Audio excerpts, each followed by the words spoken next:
আসসালামু আলাইকুম। ওয়ালাইকুম আসসালাম। তোমরা সবাই কেমন আছো? আলহামদুলিল্লাহ ভালো আছি। আলহামদুলিল্লাহ। আমি তোমাদেরকে একটি ইসলামিক প্রশ্ন করব। তোমরা যদি সঠিক উত্তর দিতে পারো তাহলে তোমাদের জন্য থাকবে 20 টাকা পুরস্কার। তোমরা কি উত্তর দেওয়ার জন্য প্রস্তুত আছো? জি। আচ্ছা, সর্বপ্রথম আমি তোমাকে প্রশ্ন করতেছি। আমাদের মুসলমানদের দুটি পবিত্র শহর আছে, কি কি? ঢাকা। হয়নি। তুমি বলো, আমাদের মুসলমানদের দুটি পবিত্র শহর আছে, কি কি? বাংলাদেশ। হয়নি। তুমি বলো, আমাদের মুসলমানদের দুটি পবিত্র শহর আছে, কি কি? মক্কা এবং মদিনা। মাশাআল্লাহ, উত্তরটি সঠিক হয়েছে। তো আজকে উইনার হয়েছে মোহাম্মদ শাহেদ আলম।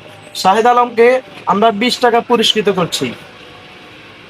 20 টাকা পেয়ে তোমার কাছে কেমন লাগতেছে? ভালো লাগছে।